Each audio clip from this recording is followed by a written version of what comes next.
बिस्मिल्लाहिर्रहमानिर्रहीम। स्टूडेंट्स, आज का जो लेक्चर है वो सिंगुलर परटर्बेशन प्रॉब्लम के बारे में है और ये बहुत ही इम्पॉर्टेंट है और इसका प्रोसीजर भी इसमें नोट कर लीजिएगा आप। तो सब मैं आज परटर्ब्ड क्वाड्रेटिक इक्वेशन को सॉल्व करूँगा। और क्योंकि परटर्ब्ड जो है ये सिंगुलर परटर्बेशन प्रॉब्लम क्यों है, क्योंकि हाईएस्ट पावर के साथ ई मल्टीप्लाई हो रहा है पैरामीटर। तो इसके लिए भी काम वो ही है, लेकिन मज़ीद कुछ स्टेप्स होंगे। तो लेट करेंगे यही एक्सपेंशन, इसको इसमें पुट करेंगे, सॉल्व किया, उसी तरह ही करना है। और फिर हमने एप्सिलॉन की पावर 0 और ये पावर्स जो है कलेक्ट कर ली, हमारे पास x0 और x1 आ गया।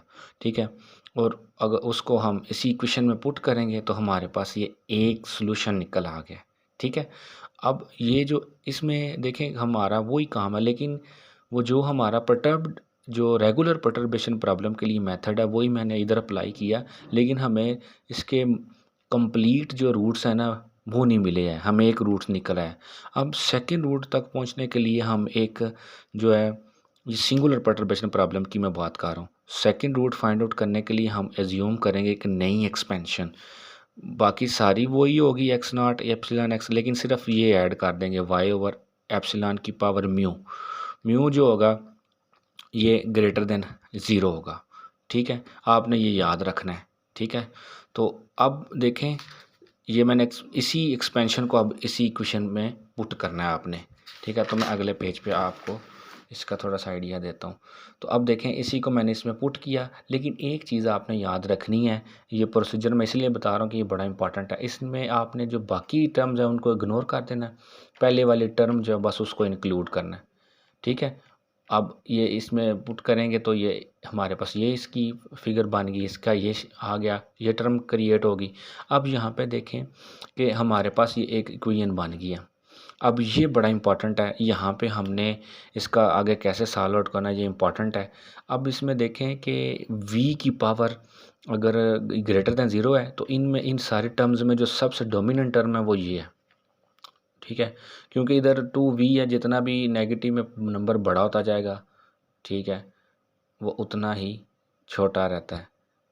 ठीक है, तो इसमें और इसमें देखें अगर हम v की पावर पुट करते हैं, ठीक है, तो जो भी आप करेंगे तो माइनस में ही आंसर आएगा, क्योंकि v ग्रेटर देन 0 है। ठीक है, तो 1 पुट करेंगे तो फिर भी माइनस में ही है, इधर भी करेंगे तो फिर भी वही है। तो अब इसमें ये वाला जो है ना हिस्सा, ये वाला ये डोमिनेंट है। तो हमेशा याद रखना कि ये जो पहले वाला होगा ना, ये फर्स्ट टर्म, ठीक है, ये मस्ट इंक्लूड होगी सेकंड रूट के लिए। ठीक है, क्यों सेकंड रूट के लिए इंक्लूड होगी, क्योंकि अगर मैं इसको एक्सक्लूड कर दूं, ठीक है, और यहाँ पे हमारी जो सेकंड टर्म है, यहाँ से हमने अपनी जो v की जो वैल्यू है, ठीक है, ये जो v है ना ऊपर, इसकी हमने यहाँ पे वैल्यू निकालनी है।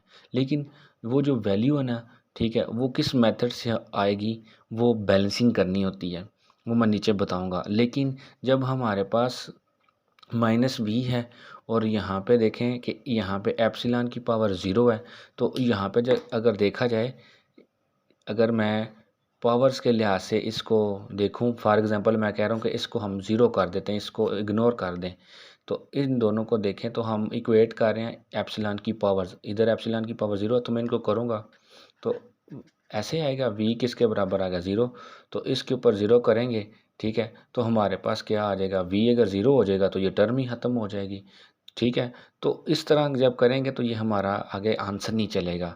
ठीक है, हमारा जो अगर v 0 हो गया तो पीछे जो हमने ये सीक्वेंस, ये जो एक्सपेंशन लेट की है, इसका हमें कोई फ़ायदा नहीं होगा।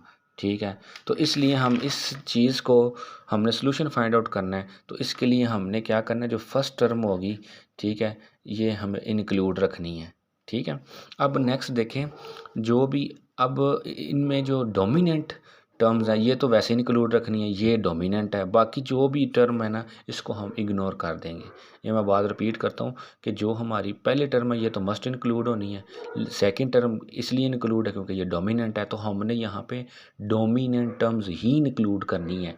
ठीक है, डोमिनेंट टर्म ही इंक्लूड, तो वो ये हमारा डोमिनेंट पार्ट बन जाता है, ये नहीं है। ठीक है, तो इसलिए इसको हम चूज़ कर लेंगे हमेशा डोमिनेंट पार्ट को। अब यहाँ पे क्या करना है, देखें ये मैंने वही बात लिखी हुई है कि सेकंड टर्म जो है ये वाली, ये इससे ग्रेटर है, ठीक है। तो इसको आप पढ़ लीजिएगा, इसमें लिखा हुआ है। अब बैलेंसिंग क्या करनी है, हमने बैलेंस करना है डोमिनेंट पार्ट को, बड़ा इंपॉर्टेंट है ये। तो इसमें हमने ना एप्सिलॉन की पावर्स जो हैं वो सेम रखनी है। एप्सिलॉन की पावर को बैलेंस के दौरान क्या करना होता है, एप्सिलॉन की पावर सेम रखनी होती है। देखें यहाँ पे एप्सिलॉन की पावर माइनस भी है, यहाँ पे है, ये तब भी सेम होंगी। मैं कहूँगा कि 1 minus 2 v to mu is equal to इसके बराबर हो जाएगा, तब भी ये बैलेंस होगा। तो म्यू हमारे पास क्या आ जाएगा, 1। तो अब दूसरी बात यह है, म्यू की वैल्यू भी हमारे पास आ गई है। अब हमने किसकी वैल्यू निकालनी है, y की, क्योंकि हमारे पास जो इक्वेशन थी वो x is equal to y over epsilon की पावर म्यू था, इस तरह करके। तो इसमें हमने क्या करना है, म्यू की वैल्यू तो आ गई है, अब y की वैल्यू फाइंड आउट करनी है। y की वैल्यू कब हम फाइंड करेंगे, फॉर y हम क्या करेंगे, उसी जो डोमिनेंट पार्ट वाली इक्वेशन थी, ये वाली, ये इसमें इसको यूज़ करेंगे, ठीक है। इसमें हमने क्या करना है, अपने म्यू की वैल्यू पुट करनी है कि, तो हमारे पास ये वैसे ही कट जाएंगे, अगर कॉमन निकालें और इधर जाकर डिवाइड करें तो ये कट जाएगा। तो हमारे पास y की वैल्यू एक ज़ीरो आ जाएगी, एक -1 जो ज़ीरो होगा। अगर y ज़ीरो रख देंगे तो हमारा फिर भी सोल्यूशन नहीं आएगा, तो ये हम फिर इसको एक्सक्लूड कर देंगे, ठीक है। हमारे सोल्यूशन में से इसको यूज़ करेंगे।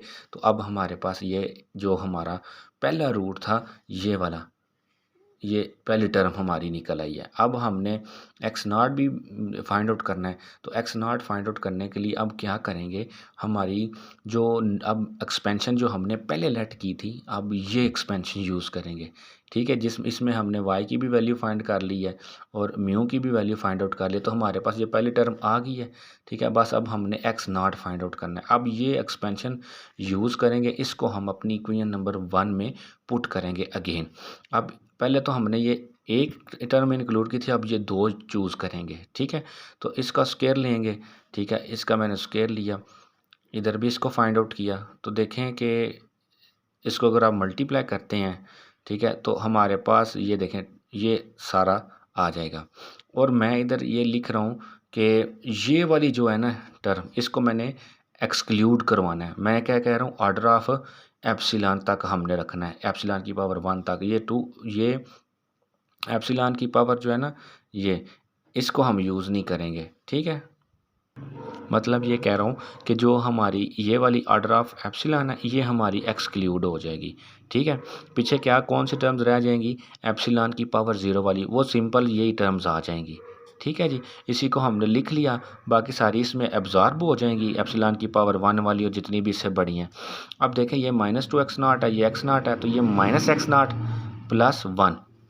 अगले पेज पे देखें तो हमारे पास ये चीज़ आ जाएगी। तो देखें, अब मैं collecting power of epsilon not epsilon की पावर 0 को करूँगा तो ये हमारे पास आ जाएगा, तो x0 की वैल्यू -1। तो देखें हमें x0 की वैल्यू ही यहाँ पे चाहिए थी ना, ठीक है। मैंने यहाँ पे यही कहा था, इसकी वैल्यू हमें चाहिए, तो 2 टर्म्स का आंसर आएगा, तो ये काफ़ी है। अब इसी को जब हम अपनी जो हमने ये वाली एक्सपेंशन ली थी, ये 4 वाली, इसमें पुट करेंगे x0 की वैल्यू, ये तो ऑलरेडी है, तो हमारे पास ये आंसर आ जाएगा, ठीक है। तो दूसरी ऑलरेडी निकाली हुई थी, उसका ये आंसर है। तो ये हमारे पास एक अप्रॉक्सीमेट सॉल्यूशन आ गया। तो ये सिंगुलर परटर्बेशन प्रॉब्लम को टैकल करने का मेथड है। इस प्रोसीजर को अंडरस्टैंड करें, इसको बार बार देखें, ठीक है। नेक्स्ट जितनी भी हमारी अलजेब्राइक इक्वेशंस हैं या ऑडीज़ हैं जो भी हैं, उनके लिए यही प्रोसीजर है, बैलेंसिंग और डोमिनेंट पार्ट को हमने फाइंड आउट करना होता है, ठीक है। तो ये बहुत इंपॉर्टेंट है, और अगर आपको इसकी समझ आती है तो आप मेरे लिए भी ज़रूर दुआ कीजिएगा। अल्लाह ताला आपको अपने हिफ्ज़ व ईमान में रखे। बहुत शुक्रिया।